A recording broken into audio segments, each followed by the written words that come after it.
Thank you for listening to the Ramble On Podcast Network. The following podcast was produced by members of the Highland Rambler from Highland High School in Salt Lake City, Utah. Well, we've come up on the anniversary of the start of quarantine, which I've, lovingly named the longest spring break of my life, because we started out, and I had this pop up in my Snapchat memories a few weeks ago, this memory of my friends and I sitting at home and cheering because we'd just gotten the word that the Salt Lake City School District would be taking off 2 weeks because of the coronavirus. So, and that was right. We had spring break, and they said, "Oh, it's not going to be just spring break. It's going to be 2 weeks extra." Mm-hmm. And that was our 2-week extra spring break that has lasted nearly an entire year. Just a minute ago, saying it's so weird to consider. I was talking to Ken just a minute ago, saying it's so weird to consider all of the things that I've gotten done within the last year. While it seems like I've done nothing at all, it seems like it's my entire life, and just a tiny little flick note that's passed by in a minute at the same time. Right, like, I genuinely think I am a different person to who I was a year ago. Not in a bad way or a good way particularly, just different, and I think that's inevitable given what we've gone through and experienced. And it seems like no time has passed at all. It's like 5 minutes has passed and I'm now in a different year in the middle of a pandemic and an entirely different person.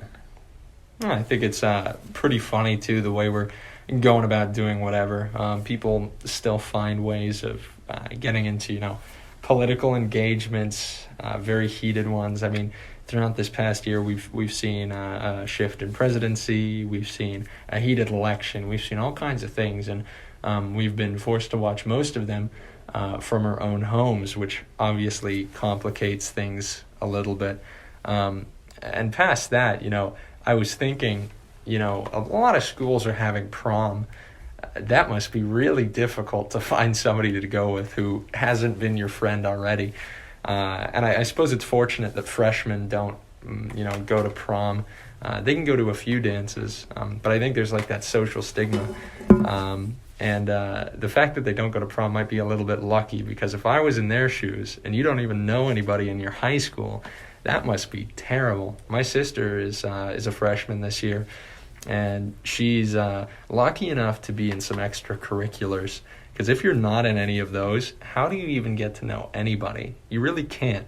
And so this is where it almost is like this Thanos blip, where these people break. Yeah, it feels like someone and at their fingers last spring break and just now they snapped it again. Yeah, it feels like someone snapped at their fingers last spring break and just now they snapped it again. Yeah, it feels like someone snapped at their fingers last spring break and just now they snapped it again, and suddenly we're all back and no time has passed. Mm-hmm. But we don't know what's happened in each other's lives. We're all just trying to put the pieces together. And more literally, that Thanos blip equivalent is pretty shocking. In the movie, in Endgame, the result of the Thanos blip is this like revival of nature.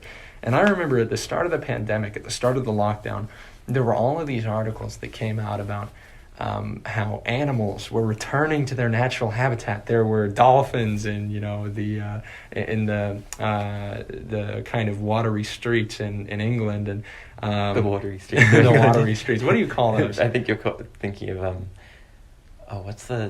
is it Venice? Yeah, Venice. Yeah. That's what it is. And so it's very funny.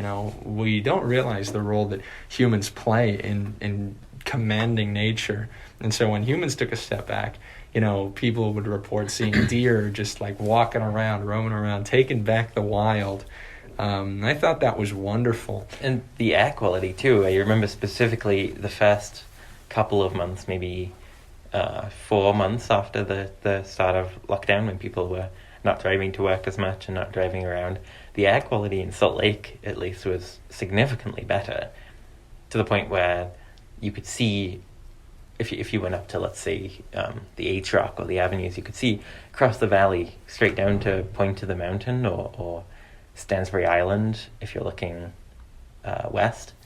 And I'd never seen that before. There had always been a sort of smog. Mm-hmm. And past that, a lot of people I knew got into nature. They started going on hikes. They started doing whatever they could to get out the house. And, it's almost fortunate in a way that of quarantine. I learned a lot about myself. I got into the stock market. Super efficient. I went into nature. I learned a lot about myself. I got into the stock market. Super efficient. I went into nature. I learned a lot about myself. I got into the stock market. Super efficient. I went into nature. I learned a lot about myself. I got into the stock market. I started just saying yes to things. And the other one is, I've been so depressed for the last year. I'm so desperately unhappy. I crave human interaction. I hate this thing over my mouth that stops me from speaking well. So it's really an issue of circumstance for a lot of people. I remember right at the beginning when I was thinking about being locked up in my house, I was lamenting the fact that I didn't have my friends. But then you consider that there's people who not only don't have their friends, but don't have a great situation at home. Or don't have friends to begin with. Yeah, exactly. For them, it might not be a change, but if you've got a bad situation at home and now you're being kept indoors, that's like a death sentence. So I come from a very privileged position. I can take advantage of a lot of things.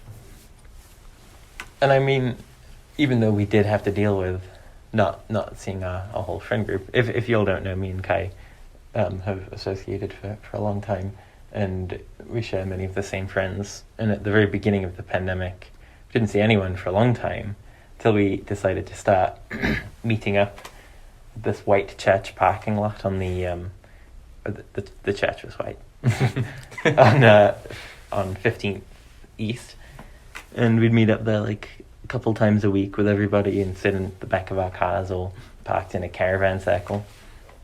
And I mean, that was the most I'd been outside for years because we spent so much time there. Yeah, and I mean, that's the thing. It totally allowed you for a minute to rewrite your routine. It's a bit of an alliteration there. For me, I began taking working out more seriously. That was my solace.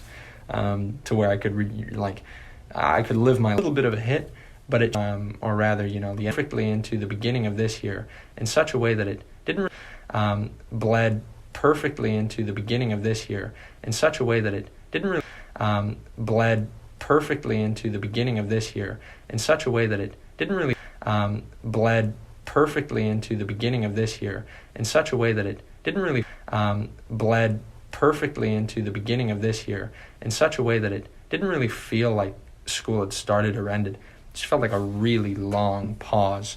And it's still shocking that we are at term 4. Term 4 senior year. That's ridiculous. Because we were juniors when it started, and we completely missed the end of junior year. And we laughed at the seniors. We laughed at the seniors saying, "Oh, they don't get a senior prom. They don't get all that. Yeah, we don't either. It's karma. We don't get junior prom or whatever. Yeah. Is that a thing, junior prom? I think so. I don't know.